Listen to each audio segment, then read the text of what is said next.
start? Yeah, I think I'm good. I need to clean out my desk.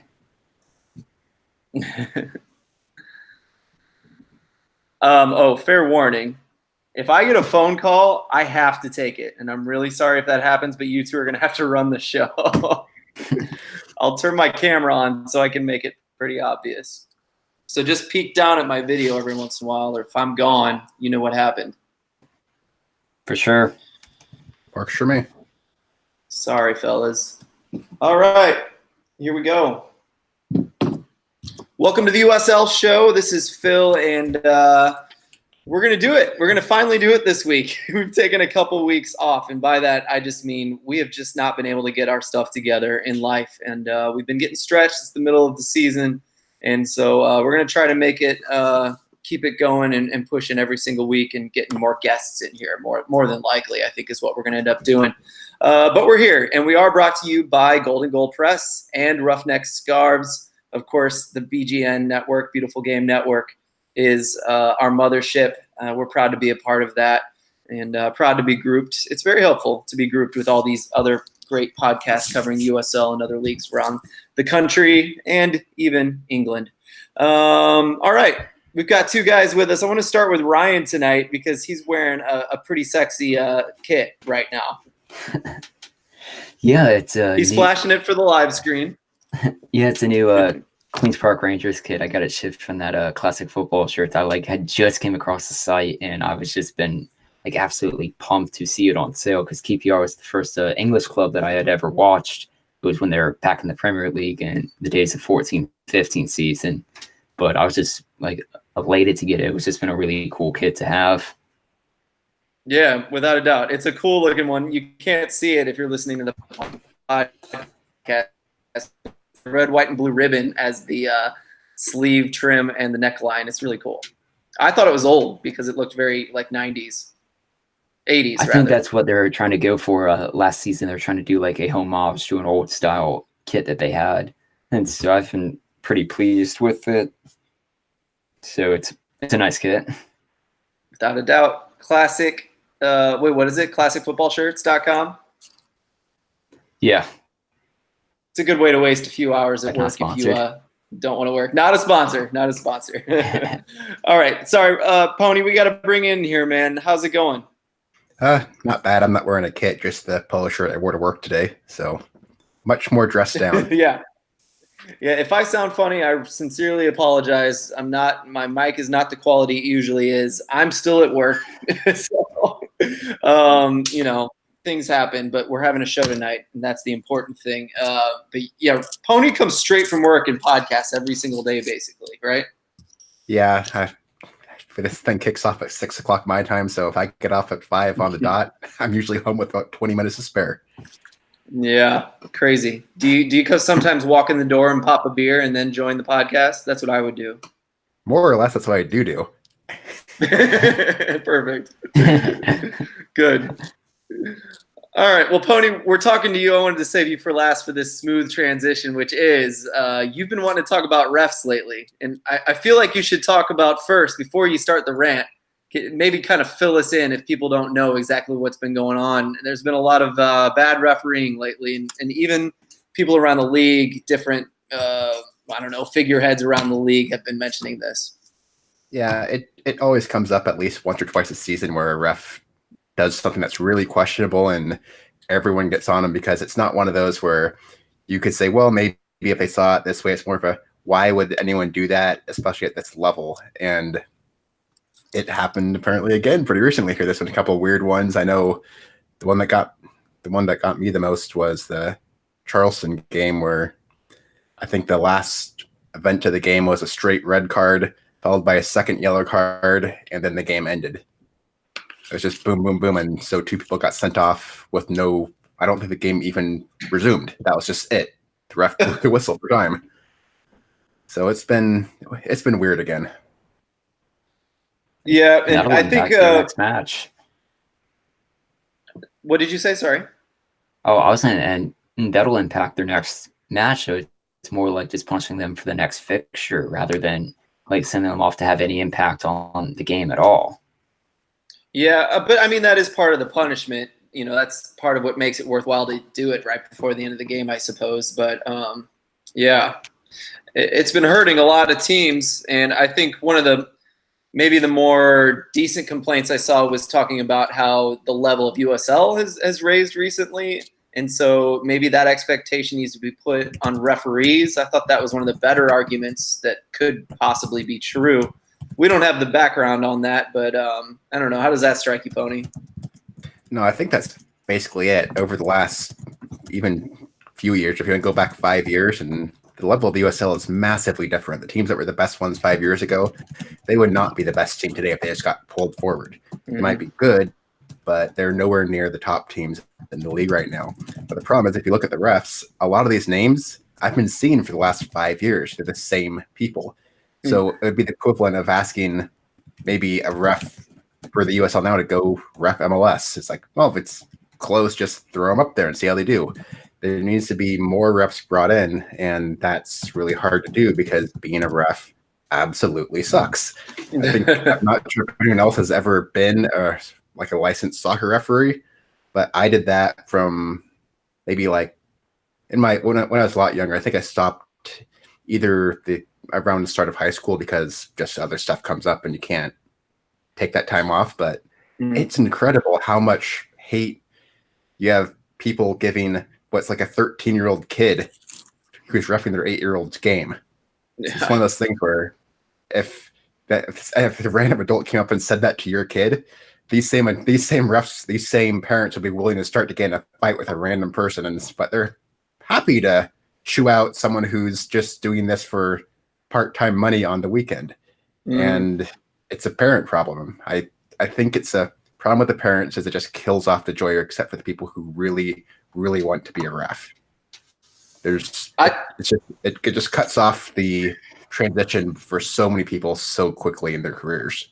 Completely agree. And I think that's something that parents should be more aware of. So I'm glad we're mentioning that we need to not destroy these people's consciences. We can't destroy their lives over a child's game when they're in training on top of that, just like the kids are. But I don't know, Ryan, I was going to try to go a little more positive and defensive for the refs in a similar way. Did you want to say anything more about the badness of the refereeing lately before we move on to that? I mean, I think a lot of what refereeing is, it's you get what you pay for. We're not a top level. And how a lot of the refs are allocated, it seems, is that they dish out all the refs who are going to be from US Soccer, all the ones who are going to be doing MLS matches. Then you get your USL Championship ones, and even the ones within USL Championship, teams who are at least higher up, they seem to get the better refs, and then you get your League One refs. And then even further down, that's where you get like US Open Cup refs would differ from Championship refs or MLS refs. It's not like where you would see it in Premier League where you'd have like Michael Oliver or a lot of different, like just the same refs that you see over and over again across the season. It just seems to be a lot more varied and a lot more regional based. I know with the Hammerheads, I always saw like the same couple refs who would be, it's like, okay, I've seen them up in Charlotte, down in Charleston, they're here. It just seems like the same regional refs, which I think it definitely hurts the quality. Mm-hmm. And what we haven't mentioned yet that I actually haven't read online is, for goodness sake, we have way more pro teams than we ever used to have, which means we need more pro refs, quote, pro refs. So yeah, they deserve the pay as a pro referee, but gosh, we need a lot more of them. And I guess to the biggest thing that I've been thinking is that I don't know if you guys all saw this, but did you see when that Australian referee was leaving the Australian League? I forgot the name of it, but he got promoted up. He got hired on to the Premier League in England. And so it was his final game in Australia. Did you guys see that video that was posted on Twitter? The one where he was mic'd up for the game? Yes, they mic'd him up for the whole game. Yeah, I've seen that one. Yeah, I think it's an amazing video. So if anyone hasn't seen it, you go out and find that video. Just search Australian ref last game. It'll pop right up. And it almost was like it was meant to do this. It glorified his refereeing. It showed how good he is. It showed he's a witty personality. He's a good-looking fella, I might even say. And it's just someone to respect. And even if kids were looking into refereeing, that they could get into and look up to, and maybe want a referee because they think, man, this is a great guy who's doing a great job, and people are honoring him and looking up to him in this way. We need more of that. We need less tearing down of referees, and we need more romanticism in the refereeing world, in my opinion. I think one thing that's helpful is if you look at a comparison to, say, the NHL, all of those refs had played hockey professionally at some level previously in their career, be it if that was ECHL, AHL, or even in NHL. So they're widely familiar with the games, and they're allowed to have a bit more of a personality. For NHL, if you hear like a player on the rink like drop a few curse words, the ref will say it right back at them. Now, I'm not advocating for that here for soccer. I'm just saying it helps to have that kind of connection with the sport or with the teams playing in it and having that experience. And I think that's something that soccer could benefit from if we find in refs who have had some of that professional experience playing the game. Yeah, and I even like it when guys have a little bit of ridiculous flair when they call the whatever call it is, even center circle or pointing to the spot. Do it, let's make it fun. Let's make it cool. It needs help, and that could be one way to help it. I don't know if anyone has any other ideas before we move on. No? No, I don't think so. Yeah, it's just one of those things that needs to, like, the only refs I feel shouldn't be on the pitch are ones who are just maybe not physically able to stay up enough. Like if a ref actually struggles to go back and forth for the whole time, then I'd say, yes, that shouldn't be ref. But apart from that, I mean, the quality is what it is. We're not, like I said, we're not the best league in the entire world. We have people who are doing this as essentially a hobby, as a part-time job, more or less. Mm-hmm. And if you're going to criticize them to an extent, if anyone's going to really be that upset with the ref, or they're going to start ranting, go start reffing like your youth under 15 league. Yep. Get your license, be a ref, and you'll probably be humbled immediately. Yeah, completely agree with that. Let's move on to the Open Cup. I was hoping to have David on from the Curse Cast so we could just sit here and gloat for like an hour long because St. Louis was able to score stoppage time goal. Sam Fink got up, the captain, got a nice block. He gave some credit to his fellow center back, Fanuel Kavita, for a nice little pick play in the box. So he was wide open for a header against FC Cincinnati. They won 1-0 in stoppage time. So proud of my team. I'm glowing. I love the Open Cups. This is especially good for me. I don't know if anyone saw that game, but St. Louis was not really – I mean, they weren't out of that game at all. I mean, they looked really good in the first half, a little rough in the second half, but obviously they won the game. I don't know if anyone else saw it. I had actually joined – I was flipping around. Always see – Tony, what were you about to say? Sorry, go ahead. No, I was saying it's just the Cincinnati has that trend of the USL team usually beats the MLS team in their games when it gets to Open Cup play. Yeah, exactly. What were you saying, Ryan? Yeah, I was flipping around matches at that at the time, and I had actually joined in the feed right as they were entering stoppage time. So I saw the lead up to the corner, and immediately they jumped in and scored. And I was like, oh my God, they're going to beat FC Cincinnati. I think they had mentioned it on the This Is Silly pod that Cincinnati this year has only beat 3 MLS teams, and St. Louis has already beaten 2, and they don't play in MLS yet. But yeah, I just thought that it was like an unbelievable performance. And I even tagged that as Cincinnati is to get upset somewhere. They could have gotten upset against Louisville and probably should have, but unless they pulled out an extra time winner. But this was just like a really big performance. And I'm sure you saw that on Saturday that it helped boost the attendance for the match against North Carolina. Yeah, it definitely did. Which was cool to see. And a lot of attendance actually peaked this week. And so I think it wasn't necessarily just that. We had a weird event with the awards for youth soccer. So it was really good to see, though. One last thing, too, was it was the first time we had a decent night of soccer without a ton of rain.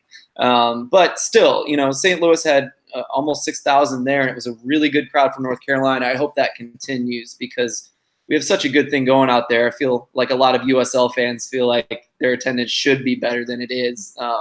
But one city that maybe doesn't feel like that because their attendance is right about what it should be is New Mexico United, who also got a win. I would even say maybe this is a better win against a team that's not struggling, that isn't missing a bunch of people. Well, no, they are missing a ton of people at the Gold Cup, but they have the youth to support them in Dallas, FC Dallas.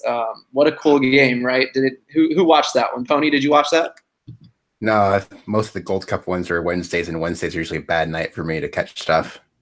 Yeah, I'm actually missing a little bit of USL for the same reason. Yeah, I mean, I would watching a little bit of it. First, shout out to the Curse faithful to make the trip out from Albuquerque to Dallas. And then, even then, the entire game, it seemed to be very competitive that New Mexico hung in, obviously got the win. In the second half, it was Kevon Frater who scored right around halftime at 45, and then Sam Hamilton got a goal at 64 to give them the lead. But, like, this wasn't, like, no slouch of an FC Dallas team. They were playing like really decent players. Ricardo Pepi from North Texas SC was making the jump up to the first team and played a very strong game, in my opinion. And it's good to see a USL 1 product moving up to the first team. But New Mexico just like earned an impressive victory to move on. And you even saw the reaction on Twitter that all the FC Dallas fans were like upset for losing to a USL side at the time. And New Mexico, just to basically get another MLS opponent defeated, mind you, all of this being on the road is just impressive. I'm trying to think back. I think it was 2012 Charlotte Eagles made it to the quarterfinals as well, also doing all of their matches on the road. Yeah. That is the shocking thing. They didn't even try to get the game at their place. And so I don't know. I feel like perhaps it's still possible for them to try to get the game at home in the next round. Someone said that. I'm not sure if it's true, but that would be pretty interesting to see Minnesota United playing on a baseball field in New Mexico, right? Yeah, I think what they ended. So the match for this round would be up in St. Paul, right, at the new stadium for Minnesota, and the New Mexico is actually paying for airfare for their fans. I think if you pay the $250 ticket, that's round trip airfare, your ticket in, and transport to and from your hotel. You just have to pay for your hotel, food, all of that. And that's just incredible. A friend of the pod, David Carl, will be on basically on that flight. And it's just going to be so cool to see so much New Mexico fans traveling to this match, and then potentially to see a Portland Timbers LAFC opponent in the semifinals, or to even travel to see the Eastern Conference or the Eastern side of the bracket in the finals. Who knows? Maybe we get New Mexico, St. Louis in the Open Cup final. That's a dream, without a doubt. But yeah, this deal that New Mexico United is doing is amazing. I think they said it was like a $650 value that they're giving to their fans for $250. I don't know how that works. I assume they're picking up part of the bill, but goodness gracious, what a deal. What a cool program that they're able to pull off by doing that. And so, yeah, I guess I think what I heard, I said what I said right after I read that we were moving on to that next, but I just am curious whether New Mexico could apply to have any games at home in the future, or whether they would even try to. Probably not, since they haven't yet, but I still think that'd be really interesting if that was something that became normal. Again, I'm going to bring up that every lower side should host every single game, in my opinion, right? Yeah, doing it. I mean, as long as you're not having like a 1,000 person stadium. But yeah, I think it's guess a lower limit per public round. Park. There should be like a lower limit on each round. Yeah. And if you could have X people, you could host. I think we're all agreed on that. So I just want to rub that in every single week. I'm never going to stop. Hopefully people will all start bugging U.S. Soccer about that kind of decision, among many others for the Open Cup. One thing that was better this year, though, that we have to give them props for, is they did put every Open Cup game on ESPN+, and that's been amazing. It's been so much fun. Yeah, that's been that's been like perfect. Yeah, You can actually watch them now. They're not filmed on a potato. it gives it a better era of Exactly. just professionalism. Like I know it doesn't make as big a difference for MLS and USL teams who are already on ESPN Plus, anyways. But imagine if you're like the Florida Soccer Soldiers or any of these other open in division sides like Orange County FC. You need to say if you're like a part-time player for that team, and it's like, yeah, I'm going to be on this big, like I'm going to be playing on ESPN on this. That's like something Yeah.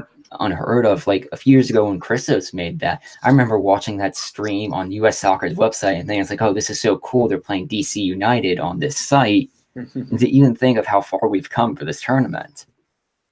Yep. It's become much better, and it's got a long way to go, but the ideas are all correct. You know, where people are wanting it to go are all the right ideas.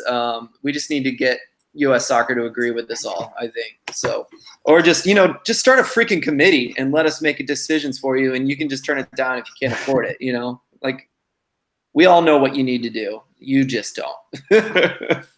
Yeah, and all of these quarterfinal games will be played on July 10th, so it's another midweek match on a Wednesday night. So it will get down to a lot for New Mexico and St. Louis to decide.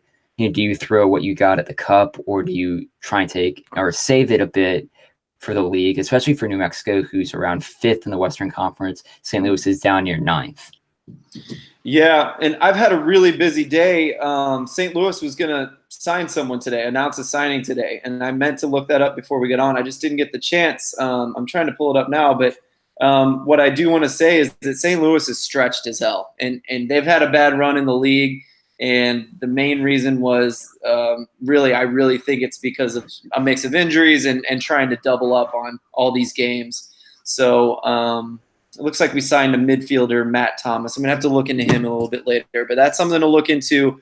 Obviously, that's just like reinforcements for having to double up and an already small roster in St. Louis with injuries. So I do think they're doubling down on the Open Cup because it is so cool, but they're at the bottom of the playoff line.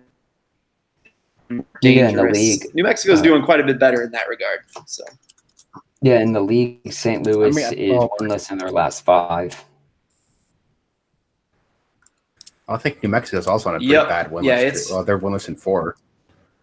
It would be an interesting question to fans of which would you, if you say, it would be interesting if it's go to New Mexico and St. Louis, say you will make the Open Cup final, but you will not host a playoff game in USL ever. Your season will be that bad. Will you take it? Mm-hmm. As a St. Louis fan, I would say yes, only because we made it this far. I would say if we lost the last game, then I'm not sure it would have been worth it. But to make the quarterfinals, this is really cool. I'm really enjoying it. I'm still trying to convince my wife to let me go down to Atlanta next on the 10th. So I might do it because but I'm one who loves the Cup. I really love the Open Cup. So I'm definitely not definitely, but I'm more than likely not in majority there. But what would you guys say though? Let's share our thoughts there. Pony, what would you do with Sacramento? Given where they are and their history in the playoffs, I'd want the playoff game unless they're playing in like the West semifinals. Then to say, okay, at that point I'll sacrifice a playoff spot for it. But the Open, it's worth the Open Cup. I think every person has their spot where you want your team to suddenly start caring about it. And I think this is about the spot where you want your team to really start caring about it for any league, maybe last round for USL even. But the thing is, how much you're going to hurt your regular season chances. Maybe even depends on, do you have a bye week, or is your next opponent one of those supposedly pushovers? I mean, if you're going to say, like, if I don't know who the next game is for either of these teams in the USL off the top of my head, but if they're playing a team who is around the exact same point in the standings, I'd rather win that game. I'd rather get 3 points clear of someone who is going to be competing for the home spot or for the 2 home spots than get the US Open Cup, where if you win, absolutely amazing, you get to lord that over everyone, but is that better than the USL Championship? Well, actually, maybe yes. Yes, actually say yes on that, but I'd take the US Open Cup over the USL Championship. But there's a point. What say you, Ryan? What if Wilmington Hammerheads made it to the quarterfinals of the Open Cup?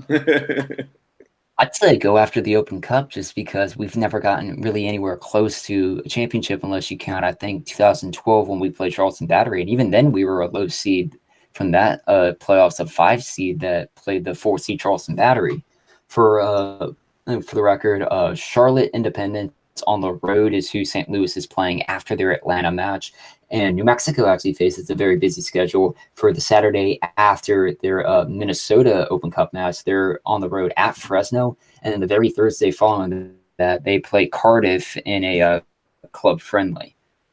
So I think it definitely goes down like St. Louis can get by Charlotte. Sorry, talking Jack's friends about that, but I'm not sure about New Mexico and Fresno, a team that Fresno has 2 matches in hand over New Mexico, and they're both current and only a point behind them in the table from 4th for New Mexico and 5th in Fresno. That may be one that you may have a bit more pause to think, okay, maybe we should at least focus on the league because 4th and 5th is definitely a dividing line for if you're going to be hosting a game or not, whereas St. Louis is playing a team who's 14th in the table when they're currently 9th. Mm-hmm. Yeah, I think those are all well said, well thought out. Everyone's going to disagree on that. Alan Underwood, for all it's worth, he's logged on with us, and he says yes, he would definitely go for the cup. So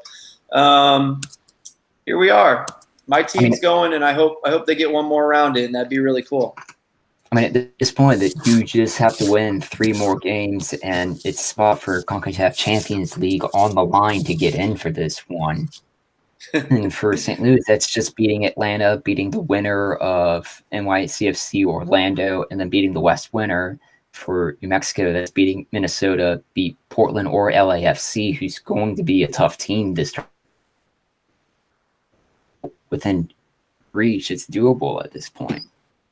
It is. I think St. Louis has a rough go this week with Atlanta. I think New Mexico has the better draw in that way, but LAFC, that's a pretty big tower to look forward to the next week. So it's all fun. This is fun conversation. I hope we get one more week out of either St. Louis or New Mexico. At this point, even if St. Louis is the team you hate the most, even if New Mexico is the team you hate most, you got to cheer for them if you're a USL fan. I was cheering for FC Cincinnati all the way last time. So I feel like we all got to be in the boat together at this point, right?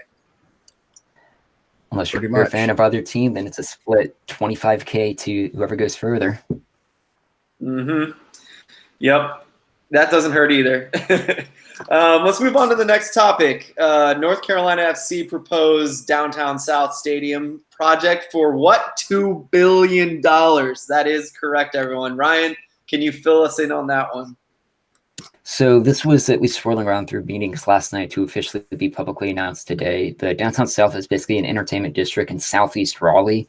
It would be about private investment of about $1.9 billion. And to clarify, this isn't all going to the stadium. This is to improve like parks in the area, ample green space, office space, hotels, resident living. This is basically a redevelopment of the area for an entertainment district that happens to have a soccer stadium in it. They're not allocating all of this money to have a stadium. They're just happening to build a stadium along with it. I think one of the holdup is that they have the land picked out. It's just they haven't fully purchased it yet. But this is completely massive for NCFC. One of the things that Steve Malik, owner of NCFC, wanted to clarify was that this place would be built regardless if they get MLS or not, more a la like what Louisville City is currently doing. And that's huge. I wish like every team looking to build their own stadium in this league would do that regardless of having the MLS carrot on a string hanging out in front of them.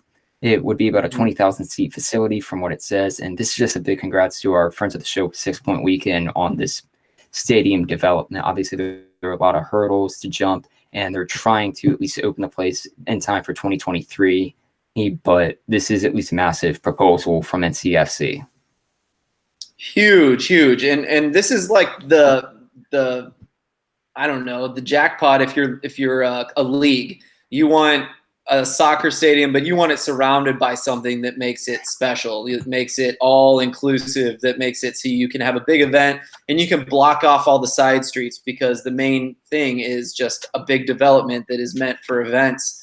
So this is something that the new owner in St. Louis was talking to the guys on the Luligan podcast. This is silly, and that's one thing she mentioned, that's a really big advantage to having a stadium in this day and age, is being able to have everything around it. This is something that Colorado Springs, we talked about that a few weeks ago, that Colorado Springs is building a whole thing, right? It's not just a soccer stadium, it's surrounded by other developments, and soccer is part of that.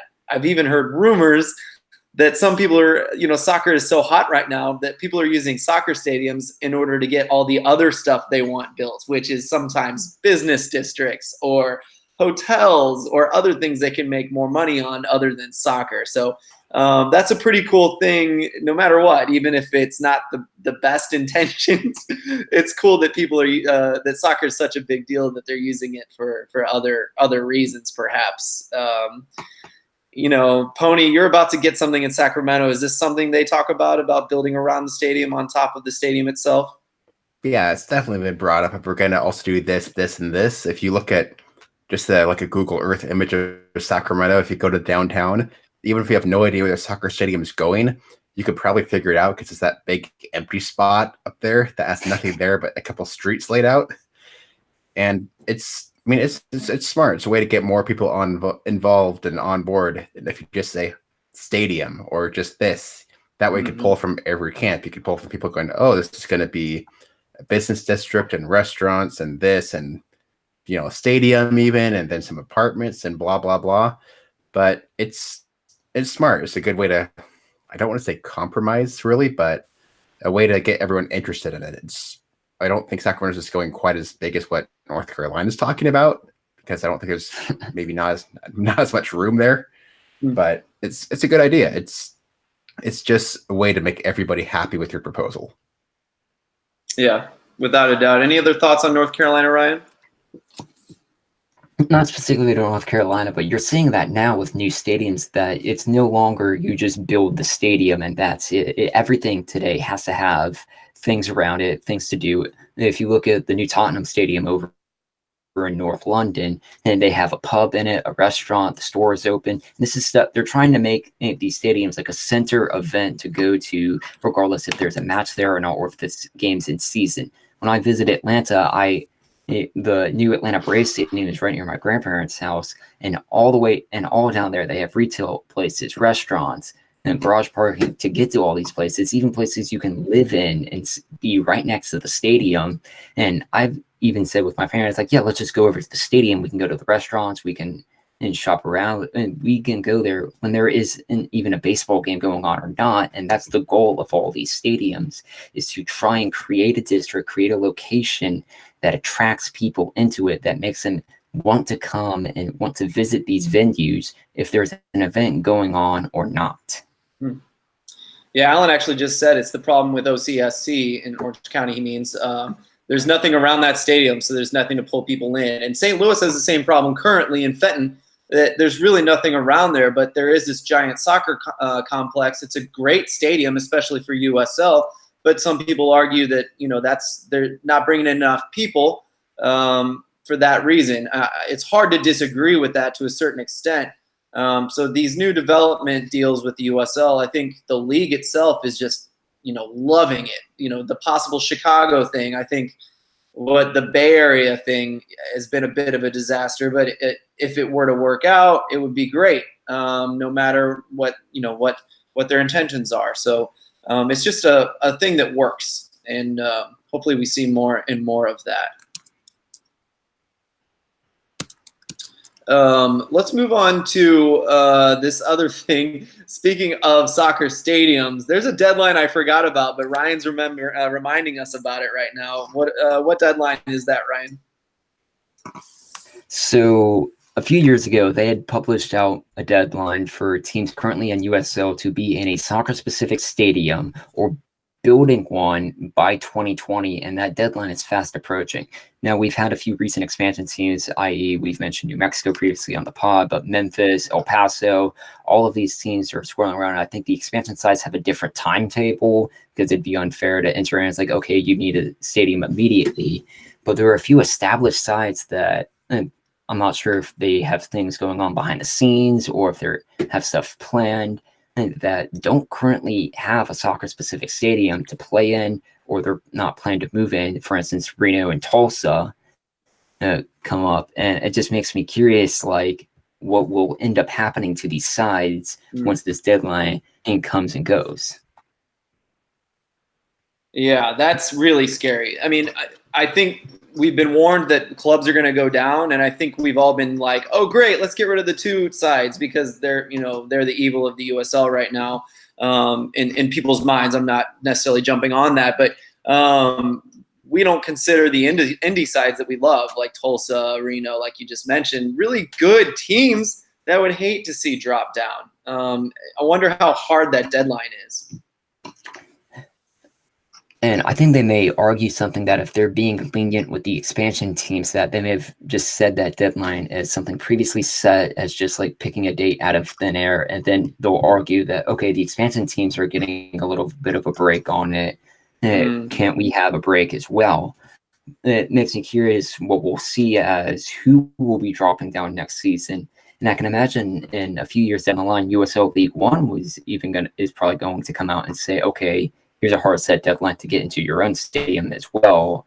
And that this almost seems to be kicking an issue down the road for whichever teams. And eventually, I can even see it all pick 2030 out of thin air as if you're going to be a soccer club in this country, you can't be in a baseball field anymore. Wow. I think it'll take a while before we start requiring League One, unless we turn League Two into something different than it is, right? Which people have mentioned as well, that maybe we add a tier somewhere between League Two and League One, or maybe the amateur sides drop down and League Two becomes something more predominant than it is now, because you just don't. This is kind of what we're getting at. You don't want to lose good clubs, and even League One clubs. We don't want to lose any of those at this point. Especially, you just don't want to lose that. There's a lot of soccer. There's a lot of soccer jobs. There are a lot of academy kids that could use some pro minutes, and we can't lose that. We can't go backwards just because of a stadium, right? Yeah, I mean, I'd imagine that we can't let stadiums or just hold us back for any of these sides, and the league should be a bit lenient on this, but I can also see it from their standpoint that playing on a baseball field isn't a good look.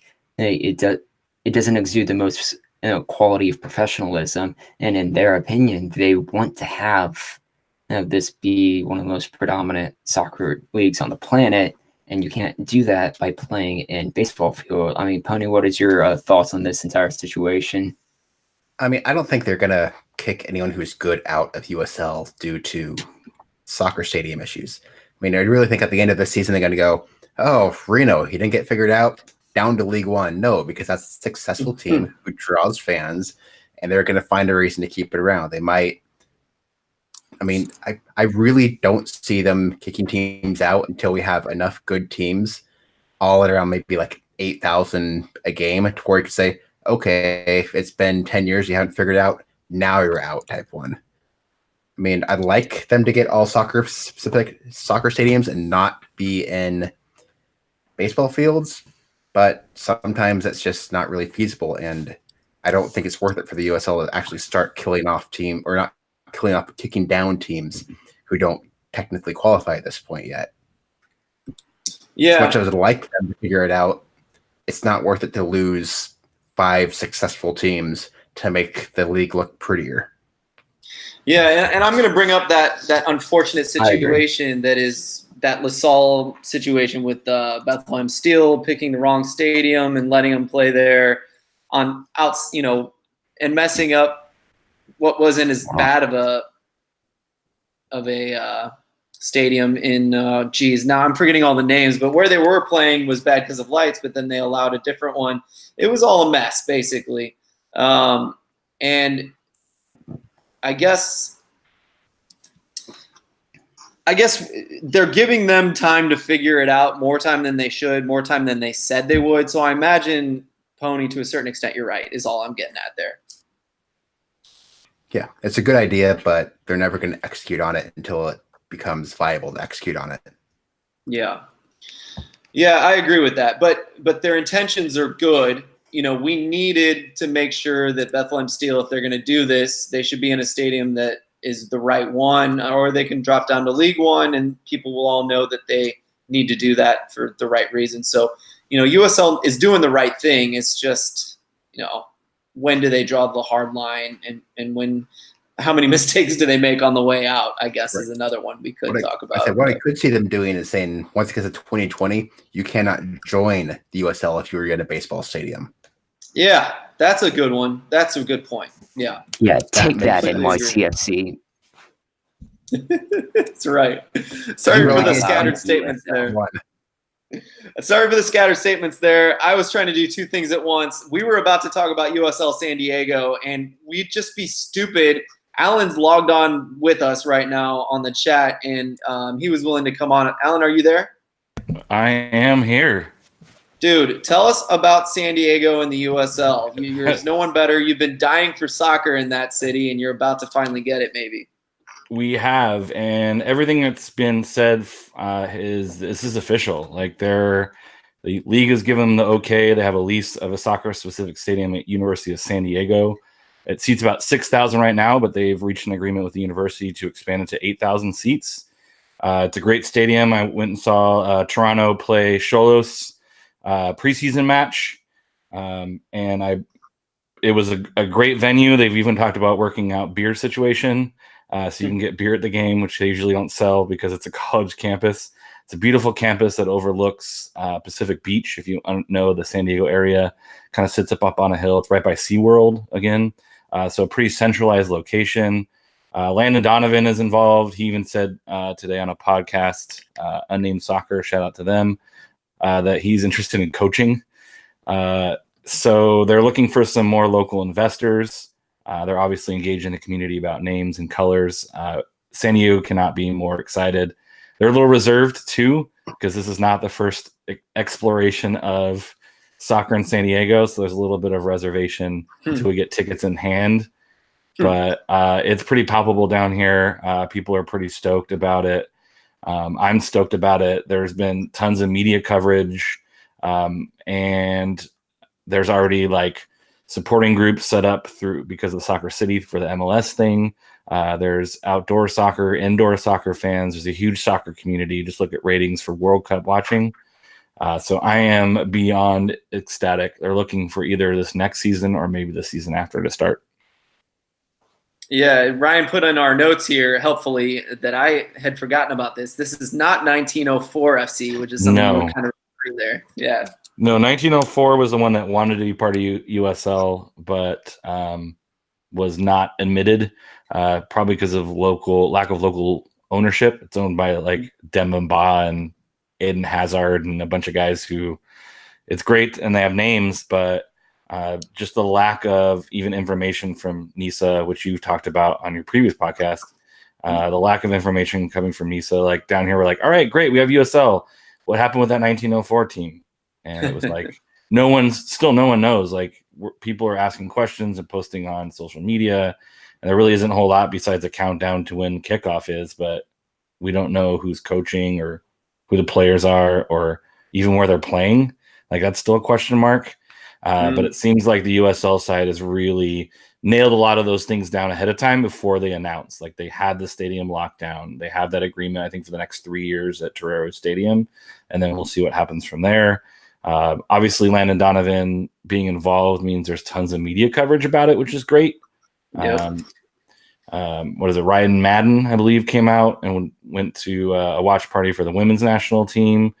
So they're really trying to pump it up. They have a lot of really good, smart people involved here in San Diego. Warren Smith is involved from Sacramento. So there's just a lot to be really excited about, knowing how successful the launch of Sacramento was. And just the entire soccer community down here is just hungry for something that's legit. There's some stuff down here, semi-professional MPSL level, but really it's nothing quite like USL championship level, and the people who are involved are fantastic. Yeah, this feels very real and very, very good for not just San Diego, but the whole league, honestly. I'm glad they went up to USL championship, because people were maybe rumoring them as League One for a long time, I feel like. So this is awesome. Yeah, there's been tons and tons of rumors and a lot of keep your ear out for, or hey, Yeah. maybe next month. And we talked about this. It's like they said end of May, and so it's like, hey, well, it's end of May, nothing's really happening, so whatever. It's San Diego. Stuff like this happens all the time. We're getting teased. But when they came out with the announcement, and they're like, yeah, we have everything locked down. We're just looking for good ownership. They have some people involved already doing some marketing stuff. They're obviously trying to fill out their staff, trying to see if they can get it done for this next season. I'm hoping they either knock it out of the park right now or do take their time and maybe not launch until a season from not next season, but the next season, just to make sure you're launching well and launching good. No one wants kind of this bad product on the field and 500 people in the stands because they didn't engage the community. I think maybe taking the LAFC approach and really taking 18, 20 months instead of 8.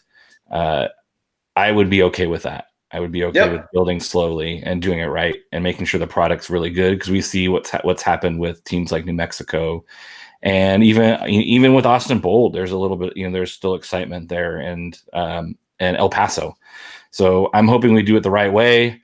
I'm hoping we build through the community, because when teams play through the community, you get teams like Phoenix, who really are doing a fantastic job right now. So there's a lot of good out there to look forward to, and I am absolutely stoked. Yeah, man. I think you nailed it.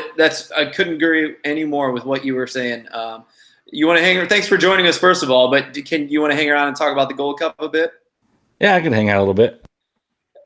This is the last thing we're going to talk about is the Gold Cup. There's a lot to kind of mention, though, considering the USL has sent a lot of players to a lot of different teams. Then a lot have had their say in the tournament altogether. Ryan, why don't you get us started with some of these things?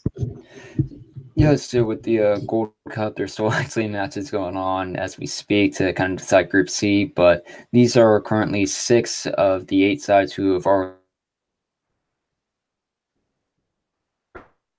assured advancement into the quarterfinals. The suspects of Mexico start with Canada.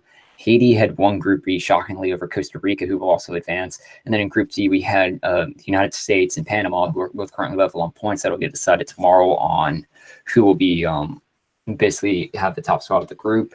Quarterfinal matches that have been said is Mexico, Costa Rica, which in my opinion should have been a semifinal, but it will be really cool match to see in the quarterfinals. And Haiti, Canada.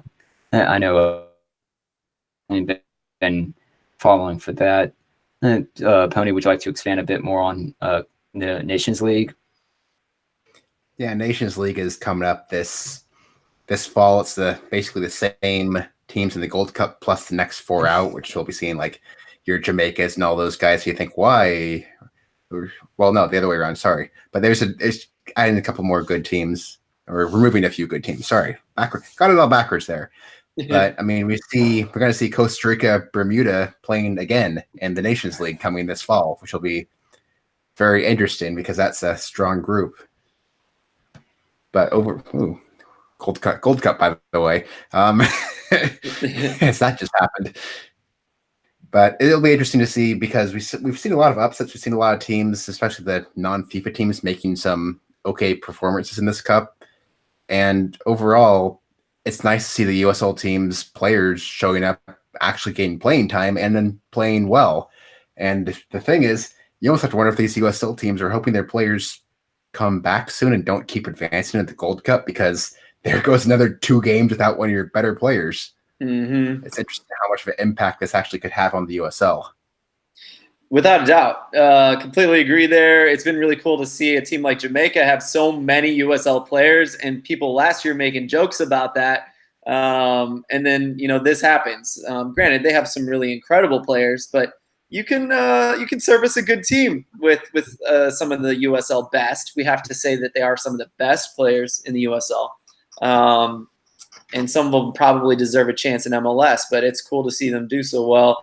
Not to mention, sure, it's hard to lose those players, but I think USL teams do a lot of scouting watching the Gold Cup. You guys think so? For sure. Yeah. I mean, they do scouting watching the early games of the Open Cup. I mean, didn't Charlotte sign one of the Soccer Soldiers guys? Yeah, Almost good Not the point. one who scored against him. Yeah. Yeah. It is one of the benefit of having these games on platforms that people have access to is you just see a lot of this talent that fits in really well with USL and gives them a chance to play around, and you get, USL All-Star teams almost playing in some of these Gold Cup teams. So it is pretty excited to follow both of those tournaments to see that younger talent.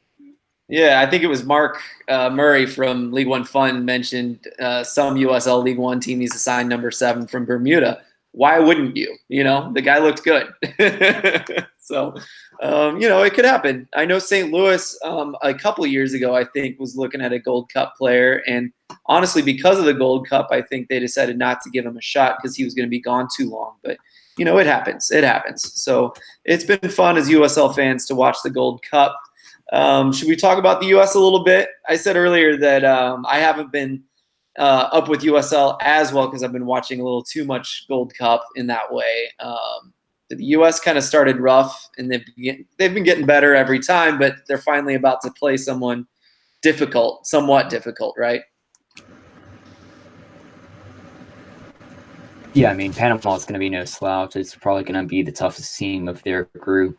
I mean, we all saw the warm-up games against Jamaica and Venezuela, and they were unimpressive, uninspired. And when we got into group stage, Guyana, we got the job done. And then when we got to that Trinidad match, it felt therapeutic to win that one 6-0 after what we saw in 2017. I was even telling my friends that I was watching the match with, I was just saying, it's like, this doesn't erase 2017. Nothing will erase that until we qualify for the next World Cup. But damn, this felt good to finally win, and not only win, but destroy a team the United States needs to destroy in these games.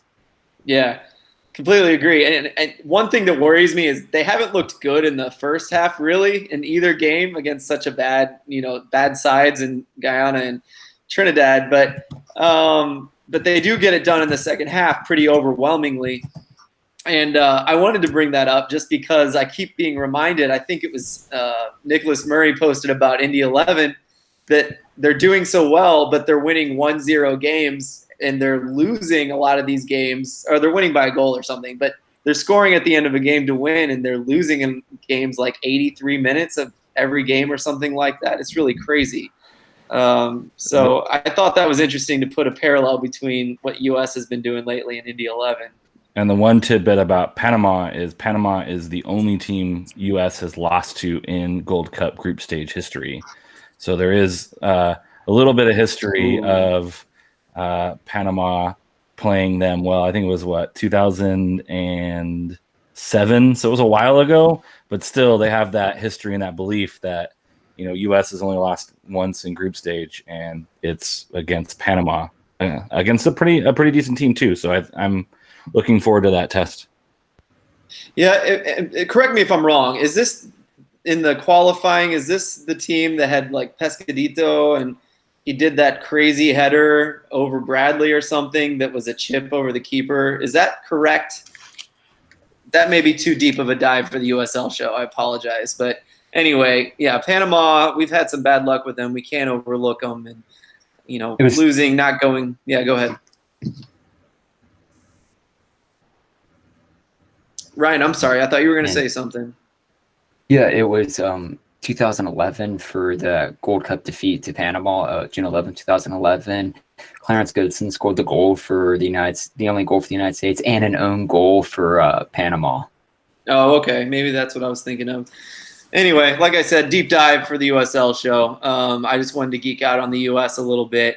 I think that's it for the night, fellas. Anything you want to say before we go? I think we should just sign off. Let's start with you, Alan. Any closing thoughts before we go? Just good vibes to Kevin from the PRFC fan show. His grandson had some health scares. If you've been on Twitter or follow him at all, Phoenix Rising and the community has been super, super awesome to him.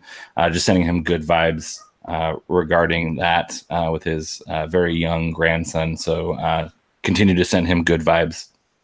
Oh, gosh, yes. I'm going to have to look into that. I'm not familiar, so I will definitely do that, and I hope everyone who's hearing this will do the same. Alan, you should tell us weird transition, but you should also tell us where we can find you on Twitter. You can find me at @Underwood48 on Twitter. You can read some of my writing on the Orange and Black Soccer Cast website, as well as the Orange County Soccer Club website as well. Yeah, you're doing game recaps on their website, and you've been doing great. So, Thanks. Ryan, any closing thoughts? Not much else. I'm going to be turning 21 in less than 2 weeks, so I'm looking forward to that. But you can find me on Twitter at ILM_Ryan. Yep. And maybe illegally send him alcohol. We'll give out his address on his birthday. That's what we'll do. Please don't. Pony, any closing thoughts for you, sir?